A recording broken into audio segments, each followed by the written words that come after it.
Bonjour, monsieur Petit Banda. Bonjour. Quelle est votre réaction par rapport, vous-même, par rapport au thème que vous avez développé?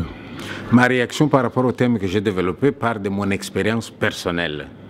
Voilà 22 ans que j'habite en Belgique et que je côtoie les Belges vraiment de manière naturelle, ça se passe bien. Et j'ai beaucoup réfléchi sur la question de l'immigration. Parfois, on me pose la question, qu'est-ce que vous venez faire chez nous? Nous ne pouvons pas accueillir toute la misère du monde. Moi, j'ai une réponse brève. J'ai dit aux Européens, vous ne pouvez pas jeter un caillou dans l'eau et refuser d'être éclaboussé. Ce qui se passe dans nos pays là et qui fait que les gens fuient leur pays, c'est une pièce de théâtre dont l'auteur, le metteur en scène et le souffleur ne sont pas qu'au Congo. Il y en a aussi qui sont ici. Là, c'est pour dire que nous sommes parfois victimes de la politique internationale. Mais en même temps, je n'oublie pas ce proverbe de chez nous qui dit « Lorsque tu as un doigt accusateur pointé sur quelqu'un, n'oublie pas les autres doigts qui te pointent à ton tour. » Donc la responsabilité n'est pas que d'un côté, nous avons aussi notre part de responsabilité. Et de temps en temps, j'aimerais bien que nous puissions d'abord nous dire si on nous divise, nous, c'est parce que nous sommes divisables. Et si nous, on pouvait se serrer les coudes, se tenir, les gens ne vont pas nous importuner. Donc, il y a quelque chose de notre côté, voilà. Il y a un thème que vous avez hésité d'aborder, c'était à propos du sida, que l'Occident a presque favorisé le sida en Afrique pour exterminer la population. Oui, là, parce que vous hésitez. J'hésite, pourquoi? Parce que quand tu regardes les gens qui ont parlé là-bas, chacun d'entre nous, il sait d'où il parle.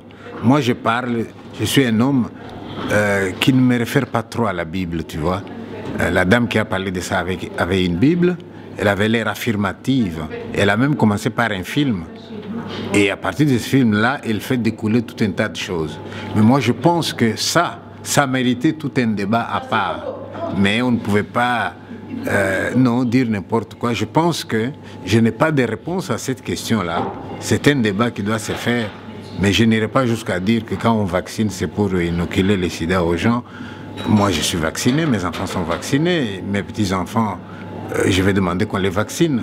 Je ne pense pas qu'il faille pousser jusqu'à ce niveau-là, le complotisme, etc. Mais ça me dérange, moi. Le rapport Nord-Sud, est-ce que ça pourrait évoluer un jour? Le rapport Nord-Sud, c'est nous... Économiquement parlant. Le rapport Nord-Sud, économiquement, pourrait évoluer si nous apprenons à nous respecter nous-mêmes. Les Européens ou les grands de ce monde, ils savent qu'il suffit d'aller dans tel pays, de payer quelques-uns. Et alors ils vont étouffer tous les autres. Alors j'ai toujours dit à mes compatriotes congolais, vous êtes comme des gens dans un village, un voleur vient, il prend une vache, il est en train de courir avec ça. Et tout le village court derrière le voleur. Et le voleur, qu'est-ce qu'il fait? Il coupe juste la jambe, il jette par terre et tout le monde se met à se battre pour la jambe et il laisse le voleur partir. C'est ce que nous faisons. On donne un peu à certaines personnes qui sont au pouvoir et les restes peuvent souffrir. Si tu vas au Congo, tu vas voir quelqu'un qui touche par mois 10 000 $. Mais tu verras aussi quelqu'un qui a fait de bonnes études, parce qu'il est enseignant, il a 100 $. Est-ce que c'est normal? Pourquoi est-ce que chez nous, les gens ont des domestiques et en Europe, on n'a pas de domestiques? On n'a pas de domestiques en Europe parce que tout le monde est protégé. Tu ne peux pas engager quelqu'un et lui payer en dessous du Minimex, par exemple. Mais si on avait un système comme ça chez nous, personne n'aurait de domestique. Hein? Mais à partir du moment où ils savent affamer les uns, à qui ils vont donner 50 $, et même ils touchent par exemple 10 000 $, mais comment tu veux qu'un homme comme ça me respecte?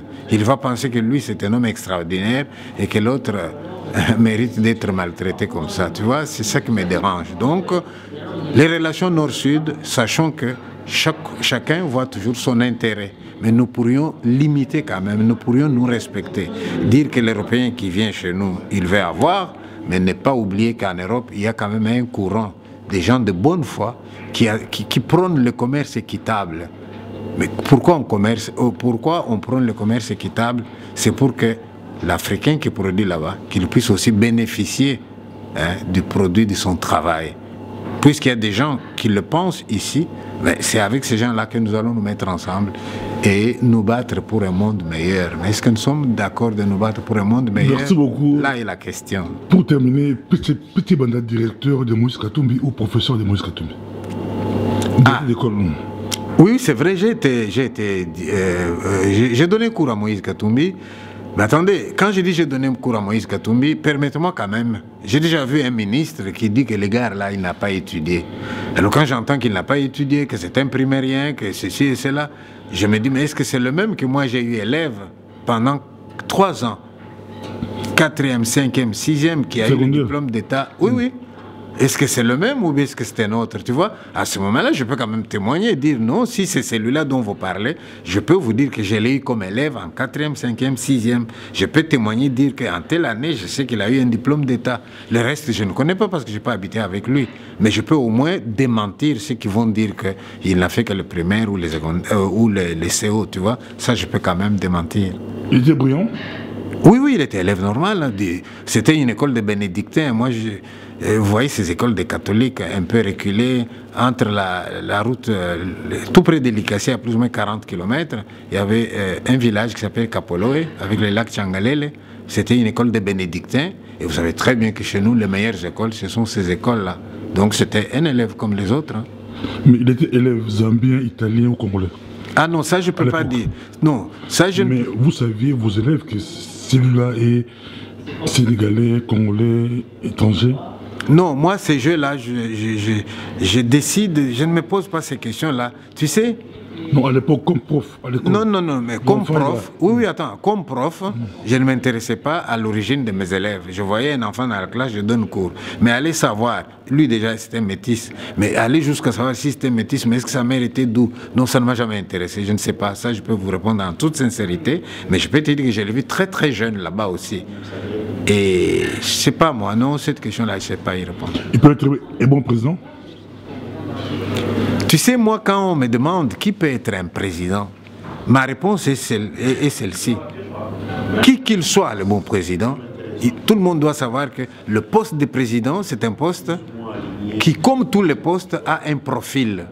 C'est-à-dire un homme intelligent, un homme qui est meneur d'hommes quelque part, un homme qui a le sens des autres, un homme qui est dynamique, un homme qui ne pense pas qu'à lui. Voilà les critères. Mais maintenant, chacun des candidats qui pourrait se présenter, et s'il peut nous donner la chance de lui poser des questions et voir quel est son profil, si son profil correspond au profil du poste, pourquoi pas, tu vois. Hein, donc pour moi, quelqu'un c'est un gars dynamique, ça je sais, mais je ne suis pas là à faire la propagande de quelqu'un si jamais quelqu'un d'autre se présente. Mais tu sais, j'ai la déformation professionnelle. J'ai travaillé à la GICAMINE, à la sélection, et notre travail à la sélection, c'était de voir l'individu faire son profil et comparer avec le profil du métier. Ça s'arrête là, mais pas dire moi je veux celui-là, celui-là. Non, ça c'est pas mon rôle. Pour terminer par rapport aux jeunes qui sont nés ici, les jeunes qui grandissent ici, vous êtes très bien intégrés, mais pourquoi la nouvelle génération, des fois, c'est facile de s'intégrer, des fois c'est trop encore difficile? La nouvelle génération... Le racisme est toujours d'actualité aujourd'hui? Oui, mais attendez, il y a à boire et à manger là-dedans. Hein. Moi j'ai des enfants qui sont allés à l'école. Il y en a qui ont réussi, il y en a 2 qui... Je patauge encore avec eux. Mais j'ai envie de dire qu'en Belgique, on donne la chance à tout le monde d'aller à l'école. Mais nous avons un problème de motivation. Si tu prends les gens de ma génération à moi, tu dis, mais toi, tu as étudié où? Comment tu faisais pour aller à l'école? Il y avait des gens qui faisaient des kilomètres pour aller à l'école. Il y avait des gens qui marchaient à pied pour aller à l'école. Et comme la vie était difficile, on faisait un effort pour dire, je voudrais terminer mes études, trouver du boulot et améliorer mes conditions de vie. Mais, regarde nos enfants ici, ils se réveillent le matin, ils peuvent manger. Hein. À 10 h, il a un petit creux, il a un chocolat dans la bouche. Hein. À midi, il a faim, il mange. Hein. À 15 h, il mange, le soir, il mange. Et parfois, ils ne comprennent pas pourquoi faire des efforts, tu vois. Et c'est pas trop exigeant, la société d'ici. Il y a tellement de facilités qui leur sont données et parfois, ils pataugent, ils ne font pas des efforts. Mais j'accepte aussi que la discrimination existe. Mais si la discrimination existe, je ne suis pas de ceux qui pensent que c'est quand même au niveau des études. Non, la discrimination commence peut-être à l'emploi. Vous avez des gens qui ont fait les mêmes études, quand ils vont faire leur CV, eh bien, tu es d'ici, tu auras peut-être un peu plus de chance. Et ça, même chez nous, ça peut se faire aussi. Mais à l'école, je pense quand même qu'on donne la chance à tout le monde et nos enfants n'ont qu'à faire des efforts pour saisir l'occasion qui leur est donnée d'étudier. Regarde combien de gens chez nous sont capables de payer beaucoup d'argent pour dire j'envoie un enfant en Europe. Mais dis à l'autre, mais vous y êtes déjà vous. Profitez de la situation, étudiez, allez de l'avant. Mais ça semble difficile. Regarde la preuve aussi que la génération, la mienne, nous avions étudié plus que nos parents. Moi, j'ai étudié plus que mes parents. Mais maintenant, actuellement, nous, notre génération, nous avons étudié plus que nos enfants. Tu vois, ça commence, c'est le monde à l'envers, quoi. Il ne voit pas pourquoi faire des efforts. Hein. Monde à l'envers, merci beaucoup. Mais pour terminer, un petit conseil, tous nos magasins ici en Europe, que ce soit à Paris, Londres, Bruxelles, c'est chez les Arabes, les Indiens, les Pakistanais. Vous avez dit l'argent arabe tourne entre eux, mais l'argent congolais, ça va directement chez les Indiens et les autres. Qu'est-ce que vous nous faire concrètement par rapport pour une force économique? Un changement de mentalité. Regarde un peu dans l'ouest du Congo, là où ils s'habillent encore de manière africaine. Je ne sais pas si tu comprends ce que je veux dire. Hein? Oui. Mais ces gens sont en train d'inventer des boubous, des chemises très bien faites. Ils inventent chez eux, ils exportent à Paris aujourd'hui. Hein? Et vous trouvez maintenant les gens de l'Europe de l'ouest qui ont des maisons de couture à Paris qui sont reconnues, etc.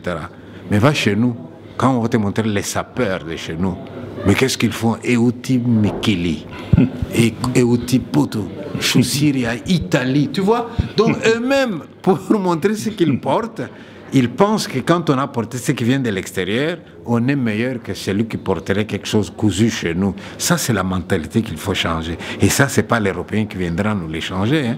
D'ailleurs, toi, tu me connais. Et si on te dit Pichibanda, tu sais bien que Pichibanda, c'est pas un type de costume, de ceci et de cela, non.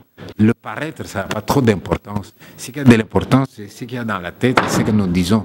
Et moi, je pense qu'on devrait cesser d'accorder beaucoup d'importance au paraître, voir qu'est-ce qu'on peut faire pour le nôtre. D'ailleurs, je salue beaucoup les Congolais ici, et j'en fais partie, qui tout en étant ici, on a quand même fait des choses là-bas. Moi, j'ai des écoles au Congo, hein, où les enfants vont étudier gratuitement. Et c'est à partir de mon travail que je fais ici que je paye les enseignants. Tu vois? Et ça, nos jeunes doivent voir, et ils voient. C'est pour ça que nous devons les associer à ce que nous faisons. Ils demandent de prendre la relève, mais qu'ils prennent notre relève dans tous ces domaines-là. Qu'ils fassent ce que nous, on a amorcé, parce que nous, on va à la retraite maintenant. On va leur passer la main. Et je ne suis pas d'accord non plus qu'on dise que la société est un peu séparée, vous le vieux et nous les jeunes, comme si tous les maux, c'est nous les vieux qui avons fait, et les jeunes, et ils n'ont rien fait de mal. Si tu vas dans l'est du Congo, là, hein, ceux qui violent, ceux qui tuent, etc., c'est pas les vieux. Hein. Merci beaucoup, Pichibanda. Merci beaucoup. Merci. À la prochaine. Merci.